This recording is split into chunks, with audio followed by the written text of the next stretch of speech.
تحية طيبة مشاهدي الكرام. ماذا تريد دولة جنوب السودان المنفصلة حديثا عن البلد الأم؟ ألا يكفي أنها استقلت؟ ألا يكفي أنها حصلت على 3/4 الثروة النفطية؟ فلماذا إذن التحرش بالشطر الشمالي الذي بارك استقلالها؟ ألا يعتبر الاعتداء الأخير على منطقة جليج التابعة لجارتها الشمالية إعلان حرب؟ ألا يعني ذلك أن جنوب السودان لا يريد فقط الانفصال، بل يريد أيضا تفكيك الشطر الشمالي وتقويضه؟ أليس من حق الشماليين أن يتهموا نظام سيلفا كير بأنه إسرائيل جديدة في أفريقيا؟ أليس حريا بجنوب السودان أن يلتفت إلى رعاية شعبه الجائع وتنمية بلاده المتخلفة على كل الصعد بدل خوض حروب عبثية مع الشمال؟ ألا يكفي أن الصراع بين السودانيين أدى إلى مقتل أكثر من 1.5 مليون شخص ودمر البلاد اقتصاديا؟ لكن في المقابل من قال أن النظام السوداني يريد أن يترك الجنوب وشأنه؟ ألا يتسم الخطاب الشمالي بالعدائية الواضحة تجاه الشطر المنفصل؟ ألم يستنفر كل قواته البرية والجوية للرد على الهجوم الجنوبي الأخير على جليج؟ كيف لنظام فرط بخمس السودان أن يقنع العالم بأنه يدافع عن سيادة بلدة حدودية متنازع عليها؟ هل فرط النظام بالجنوب فقط؟ أم إن سياساته باتت تهدد وحدة ما تبقى من أراضي البلد بسبب تأجيجه لحروب تمتد من دارفور إلى جنوب كردفان وحتى النيل الأزرق؟ ألم يجد النظام السوداني في الهجوم الجنوبي على جليج فرصة ذهبية لاستنفار الشعب السوداني وحرف أنظاره عن أزمته الاقتصادية والسياسية الطاحنة؟ أسئلة أطرحها على الهواء مباشرة على حاكم ولاية الوحدة في جنوب السودان السيد تعبان دنجاي، وعلى السيد محمد الحسن الأمين رئيس لجنة الشؤون الخارجية في البرلمان السوداني. نبدأ النقاش بعد الفاصل.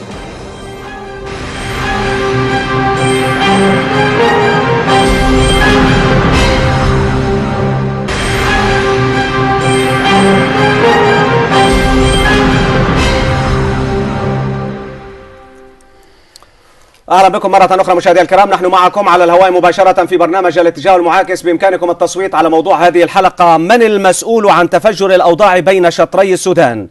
جمهورية السودان أو دولة جنوب السودان؟ جمهورية السودان 19.1، دولة جنوب السودان 80.9. سيد دنجاي، لو بدأت معك بهذه النتيجة كيف ترد؟ يعني الغالبية العظمى يحملون جنوب السودان أوزار الأزمة الأخيرة إذا صح التعبير مع الشمال والاعتداء على جليج وكل ذلك.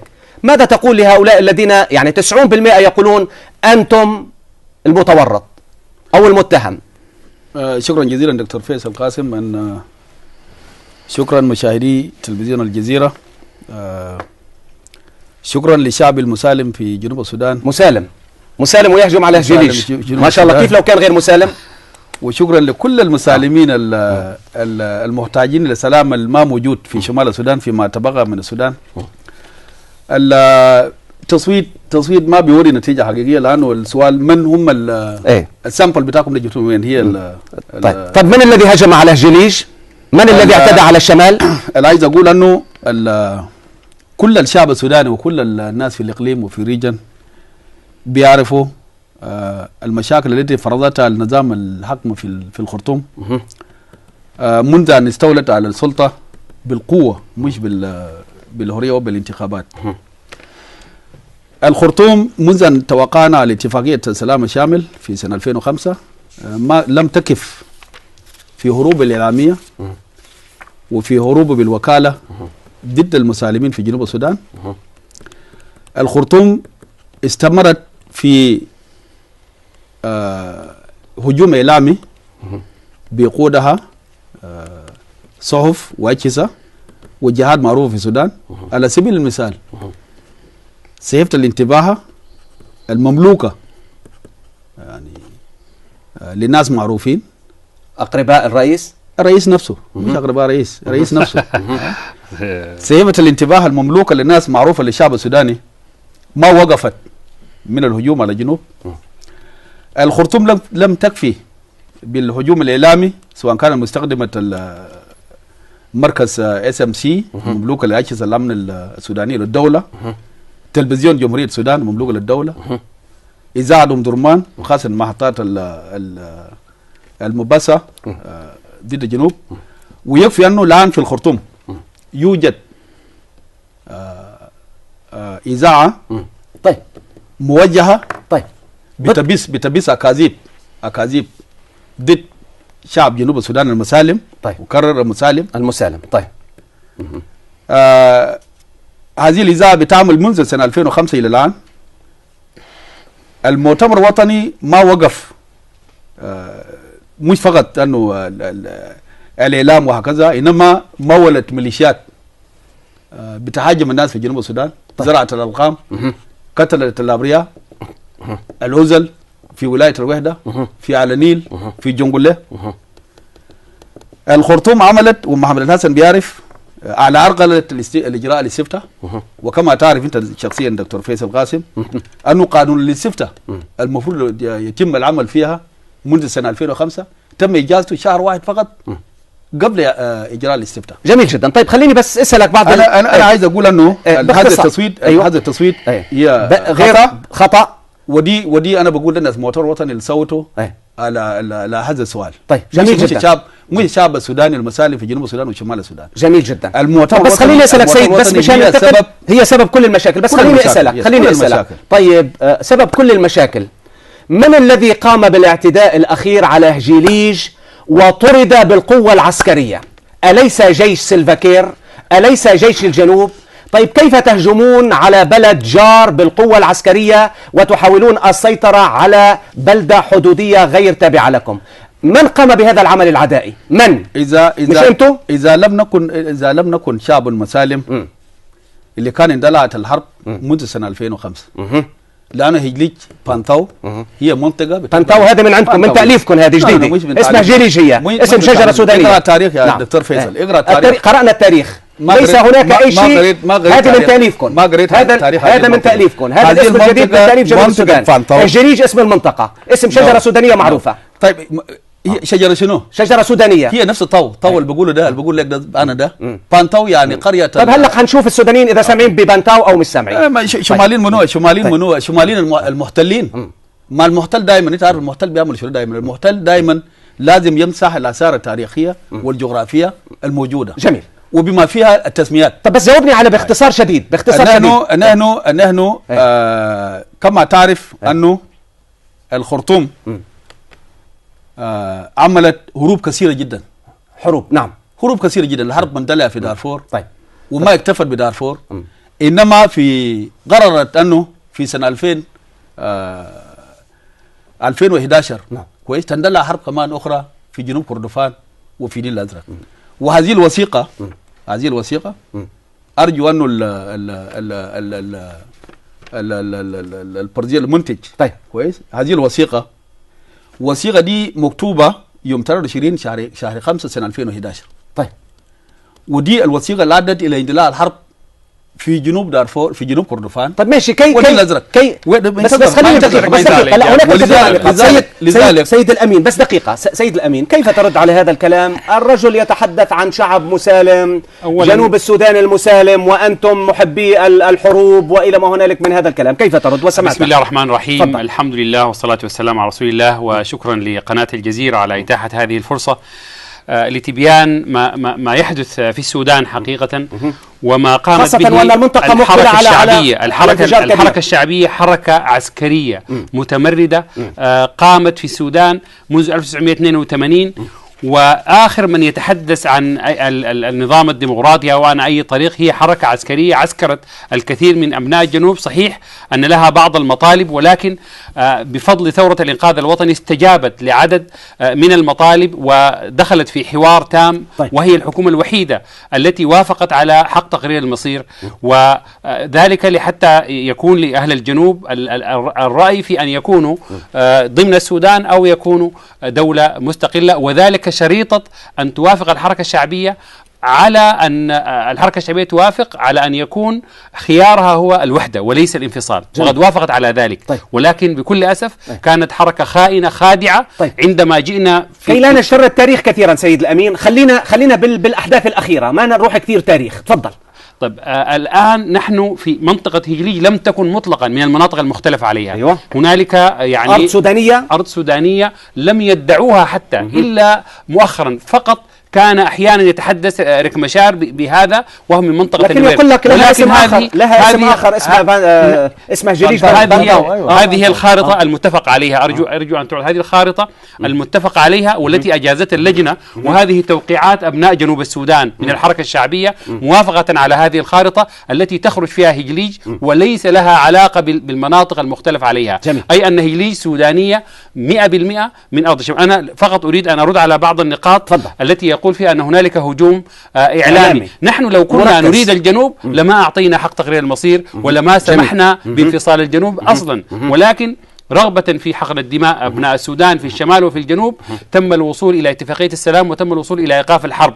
هذا يعني رغبتنا في تأكيد أننا مسالمين. ولا أدري من أين جاء بعبارة الشعب المسالم، أو أنه صحيح شعب الجنوب نحن نحترمه ونقره، لكن الحركة الشعبية ليست مسالمة. الحركة الشعبية حركة عدائية إرهابية. من أول يوم غيرت خطها في أنها ذهبت إلى الانفصال. بدأت بإجراءات قوية جدا نحو كل الإجراءات التي نقوم بها نحن نقوم بها في الجنوب هي دائما تقف ضدها. المسائل العالقة التي كنا نريد أن نبحثها قبل قانون الاستفتاء أصرت على أن تؤجلها حتى تؤجج بها الحرب مؤخرا. الكلام عن الحديث أو الإعلام الدعائي أو هذا لم يحدث إلا بعد أن تم الاعتداء علينا. صحيح أن انفصال الجنوب يتم وفقا للحدود 1956 وهذا متفق عليه في اتفاقية السلام، متفق عليه أيضا في الدستور وتم وفقا لذلك، وهذه هي الحدود التي تركها الاستعمار ما بين ولايات الجنوب وولايات الشمال. ولكن الآن يريدوا أن يقفزوا بعد أن أخذوا جنوب السودان. لديهم الآن جيش الفرقة 9 و10 موجودة في جنوب كردفان من الحركة الشعبية بزيها بإمكاناتها بدباباتها بقوتها موجودة داخل شمال السودان أو داخل السودان، وكذلك أيضا هي التي تدعم القوات المعارضة المتمردة في الشمال في دارفور والعدل والمساواة، وتدعم كذلك أيضا في جنوب كردفان بقاياها، لأنه عندنا حركة شعبية في الشمال يعني تسمي نفسها حركة شعبية في النيل الأزرق وكذلك في كردفان. هي جزء من الحركة الشعبية الأم، لم تنفصل، ظلوا وهم أخذوا يعني دولتهم. يعني يريدون أن يدعموا بالسلاح وأن يتم السودان الجديد لأخذ جنوب كردفان والنيل الأزرق كبداية للانتشار شمالا. جميل جدا سيدي. اللي عايز أقوله ورد للكلام اللي قاله محمد حسن الأمين، نحن لسنا حركة حركة إرهابية.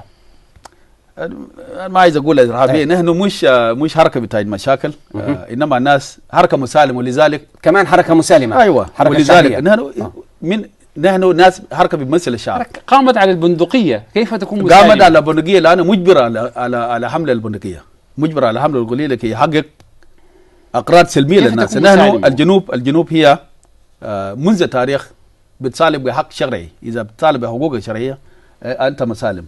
أنا لا عايز أقول لهؤلاء الناس المؤتمر الوطني إذا كانوا حركة حزب سلمي، لماذا قاموا الحروب في دارفور؟ لماذا الحرب الآن دقيقة دكتور فاز، لماذا الحرب الآن في جنوب كردفان؟ لماذا الحرب في النيل الأزرق؟ حركات متمردة تريد أن تقسم السودان. لماذا تمرد الناس؟ لماذا يتمرد الناس؟ لأن مالك عقار نائب رئيس الحركة الشعبية. أنا أديتك مالك عقار نائب رئيس الحركة الشعبية. أنا كنت مستمع، ودي طبيعتكم. ما تغوغوا دائما. أنتوا خلوا الناس يتحدثوا. أنت لما كنت بتحدث كنت بستمع لك. تحدث الآن. أنت استمع لي. لماذا قامت الحروب في هذه المنطقة؟ لأنه هؤلاء الناس لا يملكون الاستراتيجية لوحدة السودان. إنما عندهم يعني أفكار يعني غير مضبوطة، ويجي هذا الفكرة اليوم وجرب ومشوشة وجرب هذا ما نفع تمشي لهكذا. هذه الوثيقة كويس مكتوبة كويس وانا عايز اقرا فقره واحده بس فقط. الوثيقه رئيس حركه اركان الجيش الشعبي دي اسمت رئيس حركه جيشهم. احنا جيشنا ما شعبي. رئيس اركان المشتركه لجيشهم كتب هذه الورقه الوثيقه يوم 23 شهر 5 سنه 2011. هو بيتكلم عن اجتماع بتاع القياده المشتركه، وبيتكلم عن قرار رئيس الجمهوريه. وعايز اقرا بعد الرجوع لمؤسسه الرئاسه واقصي وجه النظر اعضاء المجلس لجانب الجيش الشعبي لها، افادنا السيد رئيس الجمهوريه بان تمديد القوات المشتركه المدمجه في المنطقتين كان لاسباب وظروف خاصه بالمنطقتين، ووجه بانتهاء تفويض القوات بنهايه مايو سنه 2011. دي معناته شنو؟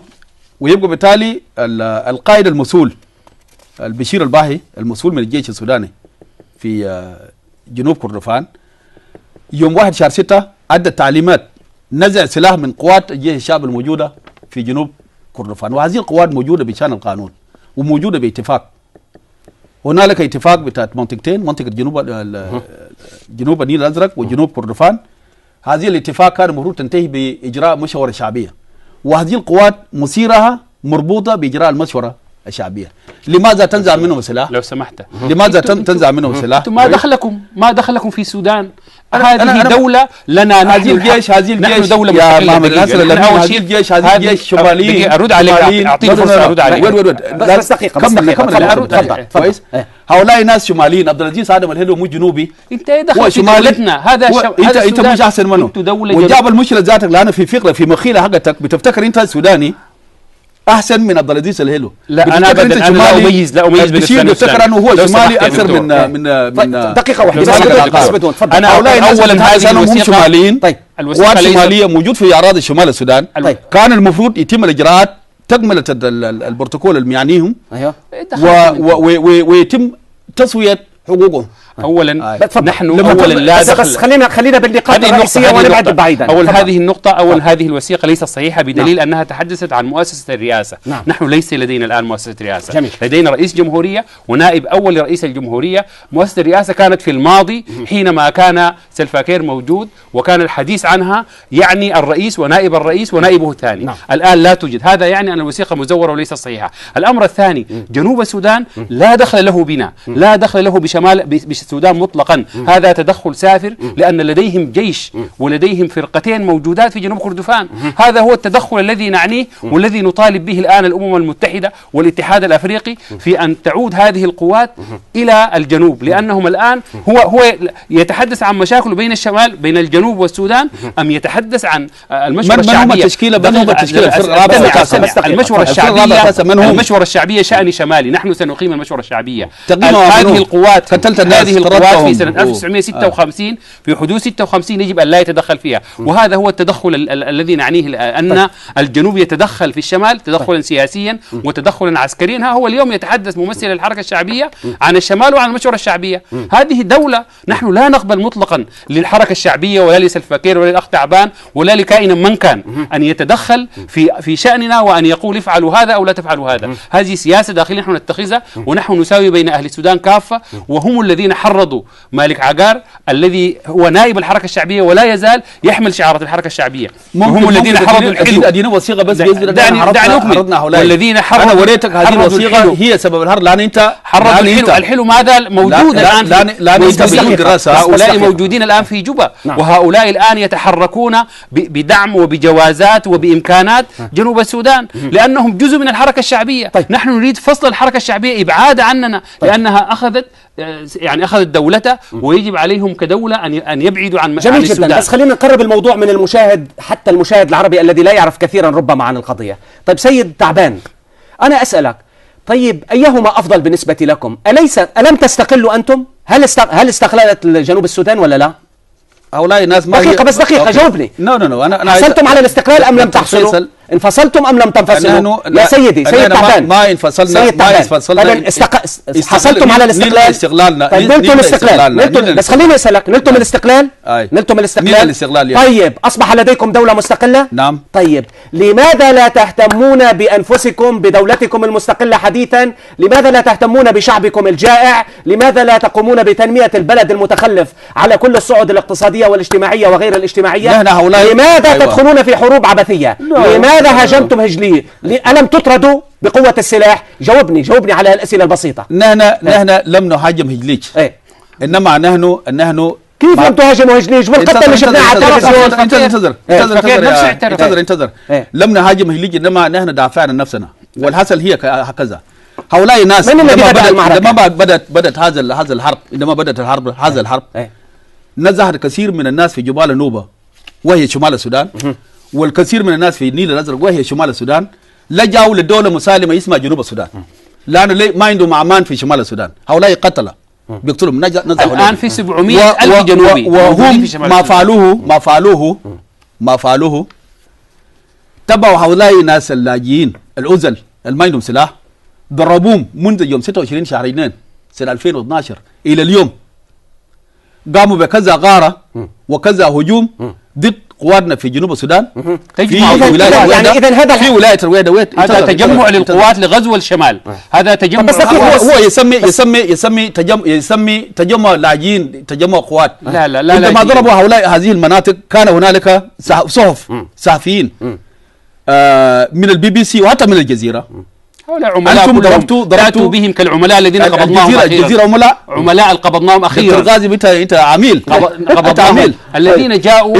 هؤلاء ضربوا هاجموا مناطقنا يوم 26 شهر 2 27 شهر 3 28 شهر 3 يوم 1 خليني وقف عندك بس. سيد تعبان طيران خليني بس فيصل دقيقة. هؤلاء هاجمونا كثيرا بالطيران، ونحن لدينا الطيران. نحن دولة وليدة. بنرد لطيرانهم بالاسلوب اللي نحن بنقدر عليها، واسلوب اللي نحن بنقدر عليها هي الهجوم العرضي، ولذلك هجمتم على الجليج. مش هذه تصديتم بانتاو فيليس بانتاو هي منطقة جنوبية. نحن طيب جميل مشينا خلينا ناخذها. سيد الأمين سيد دقيقة بس. سيد الأمين انت عارف الناس القاعدين. انا عارف انت عارف بانتاو هي منطقة بانتاو ده الكلام ده ظهر قريب. نو سيد انت ما يو دونت نو ظهر قريب. بتعرف حتى الاسم بتاعه ما بتعرف انت يا محمد حسن الامين. بتعرف شنو؟ بتعرف فقط خرطوم. انا بعرف بنعرف الشمال لانه درسنا. انت حتى زاد اسمي زاد ما بتقدر تنطقه كويس، بانتو زاد ما بتقدر تنطقه كويس. انطق بانتاو وين تعبان وانطق انت زادك ما تعرف حاجه. بس لانه ما تعرف هذه المنطقه منو هي منو المنطقة انت وافقت سكان اللجنة الفنية العليا. بس ثاني وقت سيد انت وافقت وافق منو انت عامل توقيعات مزورة. توقيعات العقيد مهندس رياض نيغول، المهندس نيغول جيمس لا جاريال، هذا جشوا اوتور، اسمه جون فيلا، ما اسمه رياض نيغول. المهم داريوس دي الاعضاء اللجنة الفنية العليا. سيد امين كي لا نذهب بعيدا على هذه الخطة فيها 4 مناطق مختلف عليها. هذا التلفيق وهذا التزوير، وهؤلاء الناس هؤلاء الناس بيزوروا ما ممكن يحكموا بلد اللي بيكون ده الاستغلال. بس خليني اسال انا عايز اقوله هم في شارع. خلينا اعطينا شوي. سيد امين كم هي؟ رئيسك بيعرف. انا قبل كده هو قال لي نفس الكلام، 4 مناطق. رئيسك اساله قبل كده قال لي نفس الكلام بوجود بتاع 9 حاكم بتاع الجنوب وانا كنت 10. قال لي نفس الكلام انه هيليج ما مختلف عليه. قالوا سيد الرئيس انت غلطان، هيليج مختلف عليها. طيب وقال لي في زول اسمه رياض، نفس الرياض ده قال مضى له الرياض ده موجود. دي لجنة عليا، لجنة فنية عليا. انت شايف بس مشان ما وقعوا على ماذا؟ وقعوا على هذه الخارطة التي تخرج هيليج. ويقولوا الكلام البيزي لانه وقعوا على الخارطة ده، على هذه الخارطة بتعمل حاجات وانا بعمل وثيقة. هذه الوثيقة دي كاتبة براك يا اخي، هذه وثيقة مزورة. انا اتحدث عن مؤسسة. بس اتحدث عن مؤسسة الرئاسة. وادي مشرق المنمج منطقتين النيل الازرق وجنوب كردفان. طيب سيد ممضي فريق اول ركن اسمد عبد الرحمن زين العابدين، رئيس الاركان المشرق، رئيس مجلس الدفاع المشرق. طيب سيدي بس سيد امين خلينا نسال عن مؤسسة الرئاسة. هؤلاء الناس ما عندهم استراتيجية. خلينا نسال عشان نرد عليه.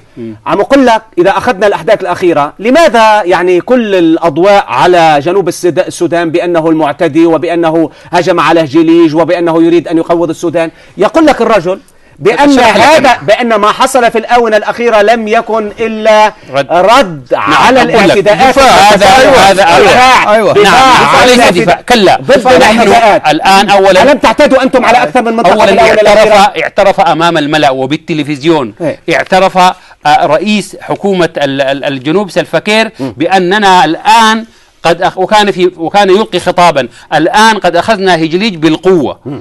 هذا يعني أن هجليج كانت وستظل وهي الآن في تابعة للسودان وليست جزءا، ومعروفة بحدودها وبآبارها وبحدود دقيقة جدا جدا محددة بواسطة اللجنة الفنية العليا التي رسمت الحدود، واعتبرت أن هنالك 4 مناطق مختلف عليها، منها كبية كنجي، منها كامل. من هم سكان فانتاو؟ من هم بانتاو يا أخي؟ بانتاو شنو؟ بانتاو هذا حلم في أذهانكم، ما في حاجة اسمها بانتاو، في هجليج فقط. وهجليج من سكان من المسيرية وسكان من قبائل يا قبيله بتاع المسيرية، القبائل في منطقة الآن موجودين. من هم؟ ما شرط بطون المسيرية، هذه هي القبيلة. سؤال هؤلاء الناس لدينا حدود 14 كيلو خلف نهر بحر العرب، وهذه معروفة حتى بين الصراع ما بين حكام الإنجليز الذين كانوا سابقا، واحد اسمه ويتلر وواحد اسمه واو، عندهم اتفاقية موجودة بالوثائق. هذه الخارطة تؤكد أنه بالخريطة وبالوثائق أن هجليج. والذي حدث كالآتي، دقيقة، الذي حدث كالآتي أن هنالك تجمعات ضخمة جدا من القوات ومن الدبابات ومن المشاة تجمعت للهجوم على هجليج. هذا حقنا في الهوت بيرسوت إنه نحن نضرب هذه المجموعات التي كانت على الحدود، والتي مثل ما توقعنا دخلت وهجمت على هجليج أخيرا، وضربناها لأنها على الحدود داخلة على هجليج، وهذا من حقنا في الدفاع عن أرضنا وعن وطننا. سيادة حاكم ولاية الوحدة، طب أنا أسألك عن توقيت الهجوم على بانتاو اللي أنت بتسميها أو هجليج. شكرا. طيب ماشي. يقول لك الغريب أن حكومة جنوب السودان أقدمت على هذه الخطوة العدوانية في وقت كانت مفاوضات أديس أبابا جارية بواسطة الاتحاد الأفريقي، وكانت الدولتان جمهورية السودان ودولة جنوب السودان قبل شهرين قد وقعتا اتفاق عدم اعتداء، واتفقتا فيه على مواصلة الحوار على ما بقي من قضايا عالقة بين الطرفين. ألا يدل هذا على أن حكومة جنوب السودان لم تكن تنوي أن تحترم ما وقعت عليه، وأنها كما أظهرت الأحداث كانت تفكر في أمور أخرى؟ يعني أنتم هذه هي الاتفاقية، هذا التوقيع. كيف ترد على هذا الكلام؟ هذا توقيع باغان وتوقيع أنا زي ما قلت بالضبط نحن رددنا على الاعتداء وبالضبط وقعنا على بس كنتم تجتمعون مع الحكومة السودانية. الاتفاق بالنسبة للخرطوم ما هي اتفاق بالنسبة للخرطوم. كم اتفاقات وقعوها كويس ويتنصلوا منها، وقعوا كذا كم اتفاق. في كتب، ناس كتبوا كتب عملوا ريسيرش. هؤلاء الناس ما بيحترموا العقود، العهود ما بيحترموها. انا ممكن احسب اين اتفاقية الخرطوم للسلام، اين اتفاقية أديس أبابا، اين الاتفاق بتاعت الخرطوم؟ لانك انت هربت من السودان. اين هي اتفاق بتاعت انا بسألك اتفاق. هل حصلتم على 3/4 النفط؟ هل حصلتم على 3/4 النفط السوداني؟ حصلتم ولا ما حصلتم؟ ما في ارضنا، ما موجوده في الشمال ده، في ارضنا نحن بموجب الاتفاقيه. كان اين اتفاق ابيي؟ اين اتفاق المنطقتين جنوب النيل الازرق لا تتحدث عن النيل الازرق الان. نحن بعد الان لا نقبل اذا لم يحترموا هذه الاتفاقيات اللي ذكرتها، لماذا يحترموا؟ وانتم لماذا لا تحترموا؟ لما وقعنا لماذا لا تحترموا؟ عندما وقعنا هذه الاتفاق قاموا بالهجوم على المواقع اللي ذكرتها، وهو لم ينكر انهم ضربوا اللاجئين، ضربوا هزل وقتلوا 75. هذا كلام يعني 75 دائما تعرضوا في الناس هزل في مدينه بانتي وبوجود صحفيين. طيب بس سيد هذه الاتفاقيه لم نعتدي طب انت تحدث عن الردود فعل الدوليه. كيف انا اقول اولا ان هذه الاتفاقيه جاء والتقينا بهم، جاء باغان وجاء وزير الخارجيه واشويل وكل قيادات الحركه، وجلسوا واستمعنا وتصافحنا وقالوا نبدا صفحه جديده. في اليوم التالي مباشره قاموا بالاعتداء. ليس هنالك مساحه زمنيه. هذا يعني ان هذا خداع. هذه الاتفاقية تنص على الاتفاقية التي ذكرت لك في أنها هي على الحدود بالاختلافات المحددة الأربعة، لأنها توافق قال لك the two states affirm definition of the agreed boundaries in the awareness with physical description and demarcation اللي هي corresponding recommendation of the Technical Committee for the 1956 border اللي هي توافق على اللجنة الفنية التي عرضت الخارطة فيها. هذا يعني أن هجليج ليست جزءا من هذا الصراع، وهذا يعني أنهم جاءوا لخداعنا لأنهم لا عهد لهم ولا ذمة، جاءوا لخداعنا فقط بأن يعني يصلحوا العلاقة حتى يهجموا هؤلاء الناس دكتور فيصل، هؤلاء الناس دكتور فيصل وهاجمونا بس دقيقة حديثي بس خليه ياخذ دوره كما تركتك تكمل حديثك. هؤلاء جاءوا في اليوم التالي مباشرة هاجموا. هذه الاتفاقية موقعة من قبل هذا توقيع باغانا موم وهذا توقيع إدريس ممثل المؤتمر الوطني حكومة السودان. هذه الاتفاقية نصت على الحدود وضبطت المسألة، وهنالك اتفاقية أخرى. طب سيد الأمين، كيف ترد على الذين يقولون بأنكم أنتم أيضا تنوون الشر لجنوب السودان؟ بدليل دقيقة يا أخي، البعض يتساءل هل يمكن أن نصدق نظاما فرط بخمس أراضي السودان ألا وهو الجنوب، وهو يقول انه انا هجمت لانه اعتدوا على هجليج، بلد فرط بخمس السودان. هذا يمكن ان نصدق انه يهتم بدوله متنازع عليها. حقنا دماء اهل السودان كافه باتفاقيه السلام التي وقعت من اجلهم ومن اجل ان يوقف القتال، لا من اجل ان تخرج علينا حكومه الجنوب. اول زياره لها لاسرائيل لانها تريد ان تعادي الامه العربيه والامه الاسلاميه وتريد ان تبدا عداءها. لماذا؟ كان يمكن ان يؤجلوها قليلا حتى اسرائيل جديده في المنطقه، يريدون ان يبداوا عداءهم. وبالمناسبه هم يعني مدفوعين باخرين، يعني ليست المساله من الجنوب فقط، وانما هي مؤامره عالميه من الولايات المتحده، من يوغندا، من اسرائيل، الوكاله تديرها ضدنا، لانه الان هي حتى الان ليس لديها مؤسسات، ليس لديها امكانات، فلماذا تبدا بحربنا وبالاعتداء على ارضنا في هجليج وفي غيرها من المناطق، ولم تسحب قواتها حتى الان. الحركه الشعبيه موجوده الان، موجوده في السودان الان، في شمال السودان. جميل جدا. بس خليني اسالك سيد تعبان، بس خليني اسالك بس لا دقيقه. سيد تعبان كيف ترد عليه؟ الكثيرون الان في الشارع العربي يعتقدون على ضوء هذا الحب والغرام اللي صاير بينكم وبين اسرائيل انه انتم اسرائيل اخرى في المنطقه، ورئيسكم قال بالحرف الواحد لولا مساعده اسرائيل لنا لما حصلنا على استقلالنا.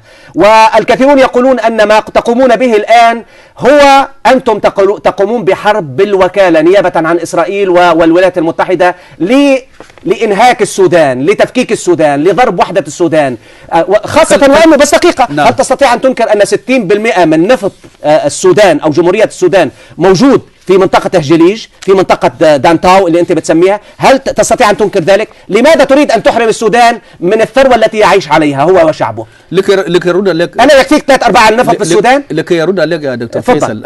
أنا لما أتحدث هو ما يقاطعنا، ما هو مش بقاطع. انا بديه فرصه الاولى لما يتحدث ما بقاطع بدون مقاطعه. تفضل. لكن انا عارف من الناس غوغايين شغلهم دائما انه بس الجوز والحاجات اللي انا عايز اقول انه نحن زي ما ذكرنا في البدايه نحن شعب مسالم، يبقى بالتالي نحن لن نعدي اي زول في هذا العالم كويس. نحب الحياه للناس ونحب الوقت يداهمنا. تفضل للناس. نحن هم اخواننا في الشمال، المصريين اخواننا. نشكر دولة قطر للمجهودات اللي بذلته عشان تكون في استقرار في السودان. ونتمنى انه هي تواصل في نفس المجال. جميل. نحن كذلك ما عندنا اي عداء مع اي شعب بما فوق شعب اسرائيل. نحن فقط نريد استقرار وسلام، وكل زول عايز يكون له علاقات معنا نحن مستعدين. طب اذا عاوز سلام لماذا تلجأ الى الحرب؟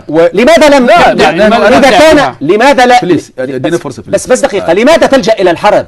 بدي اسالك سؤال بس دقيقه، بس خليني اسالك سؤال. ماذا كان رد فعل الاسره الدوليه على هجومكم على هجليج؟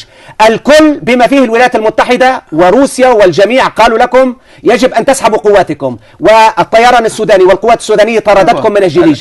الاسره الدوليه كانت ضد تصرفكم. يا اخي دقيقه، الجميع كان ضدكم في هجليج، صح ولا لا؟ لم يطردنا يا سياده الحاكم، لم يطردنا شخص من في بانتاو. القوات السودانيه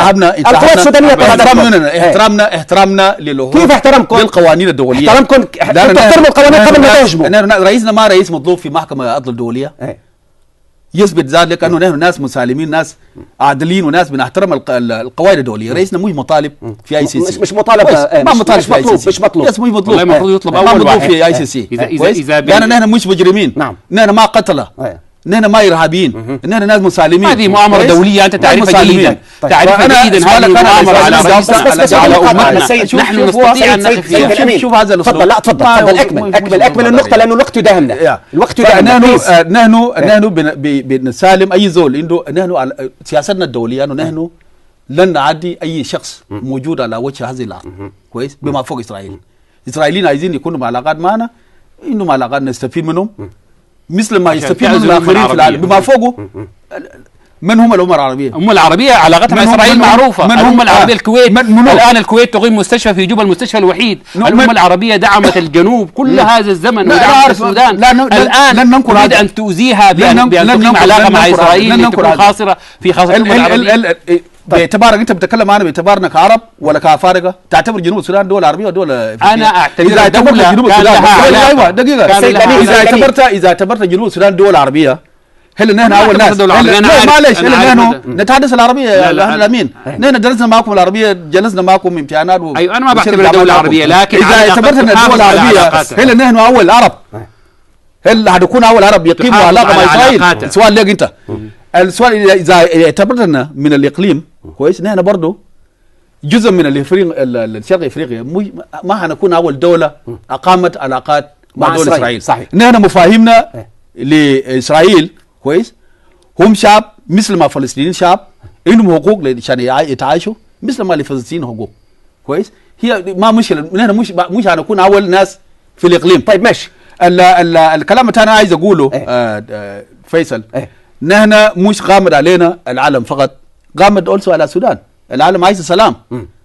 لا لم يطلب احد على السودان، لم يطلب احد من السودان. نحن سبب الحرب زي ما انا وريتك في الاول كانت هجمات منهم، اعتداءهم علينا، هجمات عليكم هو سبب ذلك. ايوه، وخاصه هجمات جويه كويس. انا وريتك نحن هجمات دفاعيه كلها دفاعيه لصد التجمعات العسكريه. ممكن انتهي لغلا، ممكن انتهي لغلا، لكن نتكلم ساعه، ما لازم ارد على نقاط. لا ساعه شنو؟ انا عايز اقول انه هؤلاء الناس بيثبت التاريخ الحالي في السودان بيثبت انه هؤلاء الناس ما عندهم سلام في مخيلتهم. طيب اقاموا النار وحرقوا دارفور، والان بيحرقوا جنوب كردفان، والان بيحرقوا النيل الازرق، وبيحرقوا الجنوب. طيب بس دقيقه، سياده الحاكم سياده الحاكم خليك شويه. هل تستطيع ان تنكر هذا الكلام؟ طيب دقيقه لقل لك دقيقه. الرجل يقول لك يا اخي انتم تتهمون جنوب السودان بانه يعتدي عليكم، والرجل يقول لك انتم فاتحون جبهات في كل الاتجاهات، جنوب كردفان، النيل الازرق، دارفور، تتهمون. بس دقيقه انتم دائما تتهمون الخارج بانه يتآمر عليكم وبان هناك مؤامره دوليه على النظام في السودان وعلى تفكيك السودان. هل كان لاحد ان يتآمر على السودان لو ان السودان حقق العداله، حقق الديمقراطيه للولايات، هل كان الجنوبيون سينفصلون لو حصلوا على حقوقهم؟ هل كان الدارفوريون يا اخي دقيقه يقول لك الرجل انتم تتهمون الجنوب بانه يعتدي عليكم وانتم تعتدون على اكثر من منطقه، فاتحون لجبهات في اكثر من منطقه، كيف ترد؟ اولا ان المناطق التي فتحت هذه كلها من رؤوس هؤلاء ومن دعمهم، لان الحركه الشعبيه كانت مكونه من جنوب كردفان، من النيل الازرق، من جنوب السودان، وكانت الاتفاقيات ثلاث.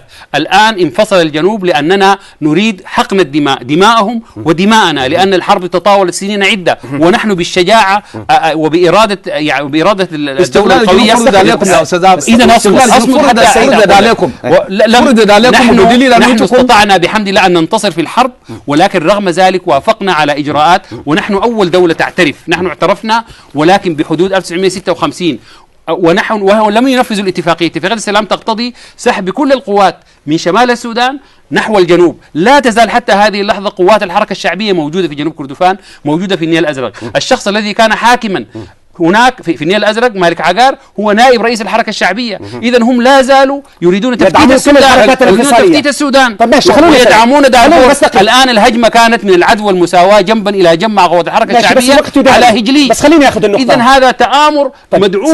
سياده الحاكم هل تستطيع ان تنكر بانكم انتم متورطون في كل الجبهات المفتوحه مع جمهوريه السودان؟ في جنوب كردفان، في النيل الازرق، في دارفور، ألا تدعمون كل هؤلاء؟ ما هي دليل الحركات في دارفور وجدت قبل أن تستقل جنوب السودان. الآن بيجيبها هجري، ما الذي يأتي بها إلى هجري؟ في دارفور ما محتاجين أنت تعلم أنها جاءت إلى هجري. ما محتاجين الآن موجودين في بانتي، في جنوب السودان، في بانتي وفي عاصمة. هؤلاء الناس ما محتاجين لبانتي، وبيحتلوا أراضي واسعة جدا في دارفور. موجودين الآن، فروا جميعا، فروا من الحرب. ما محتاجة لجنوب السودان.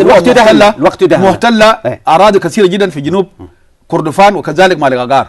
هؤلاء شماليين، مالك غار شمالي. انت دخلك بهم عبد العزيز شمالي. دعنا نحن بطريقتنا نحن. ابدا ما عندي دخل معهم، لكن هم بشر، هم بشر. انا بنعرفكم، ما بنعرفكم قتله. نحن نعرف نتعامل. هؤلاء هم بقايا وازيال الحرب الشعبيه. ما عندكم استراتيجيه. هؤلاء ازيال الحرب الشعبيه باقين، والان فروا جميعا الى جوبا والى بانتيو. الان موجودين كلهم فرضكم لمصالحكم الضيقه، موجودين في على كل الناس في السودان. كلهم موجودين الان في بانتيو، ونحن قواتنا حتى هؤلاء الناس ما محتاجين لبانتيو، ما محتاجين لجنوب السودان، محتاجين لانهم هزموا، محتاجين محتلين اراضي كثيره جدا منكم بدعمكم. اذا كان هؤلاء الناس عندهم اكثر من 51 ناس بالفرقه التاسعه الدوليه. بس دقيقه، عندهم حاكم مفضوب في محكمه دوليه فرضوها على الناس. خلينا من المحكمه الدوليه دي قضيه عندهم رئيس اندايتد، عندهم وزير دفاع مضوب لمحكمه دوليه. ماذا تتوقع من هؤلاء الناس؟ كل المعلومات الكاذبه انتم الذين وصفتوها، المعلومات باتهام الرئيس وباتهام. لماذا لا تذهبوا لكي تمشي تدافع عن نفسكم؟ تمشي تقول انه لماذا بشير لا يمشي وابراهيم ما بيصير لا يمشي؟ عايزين تتآمروا علينا انتم تاخذوه. اذا كان دي اقوال كاذبه، اتهامات كاذبه، اذهبوا للمحكمه لكي تمشي تدافع عن نفسكم. هؤلاء الناس تتوقع منهم اذا كان قتلوا 2.5 مليون ناس في جنوب السودان، يتوقع منهم كذلك هيقتلوا اكثر من 4 مليون. طيب ماشي، خلينا الان قتلوا الناس احياء، الان بيجيبون في التلفزيون الجنود بتاعيننا جرحى بيجهزوا عليهم وبيعرضوها في التلفزيون. هذه جرائم ضد الانسانيه. فكينا اسرع خلينا ناخذ اين هم ارسل الجيش الشعبي يتدخل في كل ارضنا. سياده الحاكم تعبان. اسالك السؤال الاخير. هناك من يقول يعني خلينا ننهي البرنامج. البعض يقول انه أنتم الآن تهربون من مشاكلكم الداخلية في جنوب السودان. أنتم لديكم حروب قبلية تهز جنوب السودان، بينما لا تسيطر السلطة المركزية إلا على جوبا. وأنتم تعولون على الحروب لكي تخرجوا من أزمتكم. يقول لك هذه الدولة دولتكم الآن البنية التحتية تكاد تكون فيها منعدمة، والخدمات مفقودة، والمنشآت الصحية والتعليمية في حالة انهيار شديد، كما أن الطرق المعبدة قليلة جدا. السؤال لماذا تهربون إلى الحرب من مشاكلكم المستفحلة في الداخل؟ لماذا تهربون؟ هذا السؤال وصل من أكثر من مكان، كيف ترد عليه باختصار شديد؟ الوقت يداهمنا. نحن ما عندنا هروب قبلية في الجنوب، إنما هنالك ميليشيات تم دعمها وتكوينها من قبل الخرطوم. الثوار الآن كل مشاكله من الخرطوم. يا أخي ما استقليتوا الآن، وكان استقليتوا يا سيادة الحاكم. آخر محاولة يا سيادة الحاكم استقللتم قبل يومين بالضبط تسلمت إلى قواتنا حوالي 400 مقاتل من ميليشيات بأرباتهم، وجابوها في كل الأجهزة ما فيها التلفزيون الجزيرة.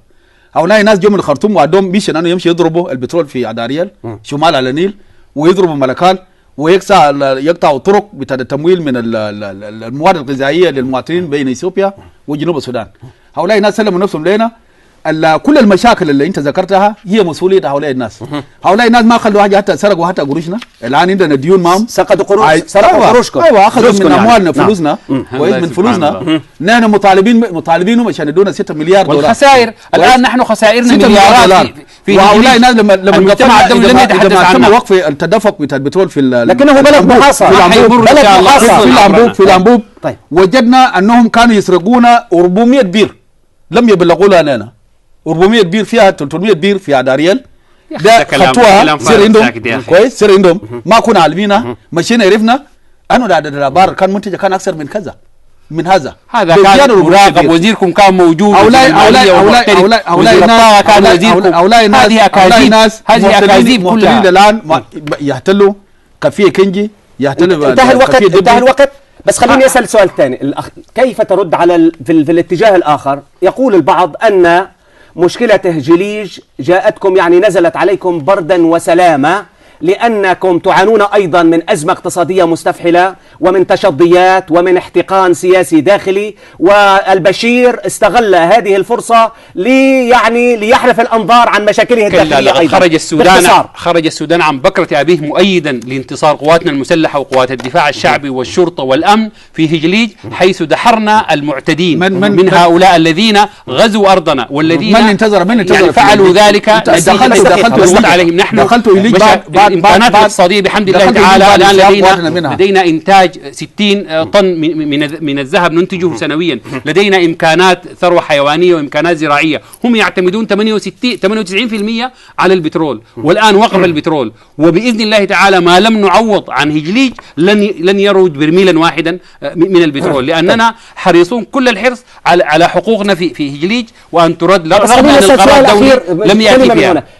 هل تريدون علاقات سلام وود مع جنوب السودان؟ نحن شعب الجنوب شعب طيب، نحن معه، ولكن الحركة الشعبية لا نثق فيها مطلقا. الحركة الشعبية هي التي تريد تدمير السودان وتريد أن تحقق حلمها الأول في أن السودان الجديد الذي تطغى عليه كل حسب ما كان يفكر. ورئيسهم قال لن ننساكم لكردفان ولجنوب. هل تريدون علاقات طيبة مع جمهورية السودان؟ أنا لا عايز أقول هؤلاء الناس قلنا لهم كذا نصيحة: جيبوا سلام في السودان، جيبوا استقرار في السودان، حلوا مشكلة دارفور، انتهى الوقت، مشكلة ما تبقى من السودان. انتهى الوقت سيدي، أشكرك جزيل الشكر. أشكرك سيد الأمين، انتهى الوقت. أشكرك. تشوفوا مشاكلكم. أشكرك جزيل الشكر. في الأسبوع المقبل الإصلاحات في سوريا حقيقة أم ضحك على الذقون، على ضوء نتائج انتخابات مجلس الشعب التي نجح فيها الأعضاء قبل 10 أيام من إجرائها حسب المعارضين. لم يبقى لنا إلا نشكر ضيفينا السيد تعبان دينغاي حاكم ولاية الوحدة، والسيد محمد الحسن الأمين رئيس لجنة الشؤون الخارجية في البرلمان السوداني. نلتقي مساء الثلاثاء المقبل، فحتى ذلك الحين وفيصل القاسم يحييكم من الدوحة. إلى اللقاء، يعطيكم العافية. Thank you.